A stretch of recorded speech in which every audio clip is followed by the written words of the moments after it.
Queste sono delle protesi retiniche che vengono impiantate nell'occhio di pazienti affetti da retinite pigmentosa che sono diventati ciechi. La retinite pigmentosa è una malattia che porta alla cecità progressivamente per degenerazione delle cellule sensibili alla luce.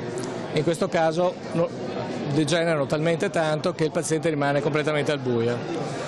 Con questi impianti, per farla breve, noi riusciamo a bypassare la funzione di queste cellule stimolando direttamente le fibre nervose che arrivano al cervello e così possiamo condurre lo stimolo alla corteccia visiva. È un grosso passo in avanti, è una chirurgia molto complessa e io sono onorato che sia la ditta che la regione abbiano creduto in me come secondo chirurgo italiano a poter impiantare questo tipo di tecnologia.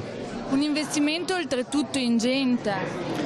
Un investimento ingente che però darà la possibilità di rendere autonome 7 persone. C'è un impianto sia dentro l'occhio ma anche tutto un apparato extraoculare legato ai muscoli e all'occhio stesso che in qualche modo dà un po' di fastidio, ma è una cosa che è destinata a finire entro breve. Io ho iniziato intorno ai 20 anni, non che prima la mia visione fosse perfetta, non ho mai visto di sera, avevo il campo visivo comunque ristretto, però intorno ai 20 anni ho iniziato a perdere la vista completamente. Non ho nulla da perdere, mi sono detta, e quindi voglio provare, ma non volevo aspettative troppo elevate. La speranza di vedere la luce che ti dà aria, ossigeno, vita, sole, già questo è un traguardo, è un risultato.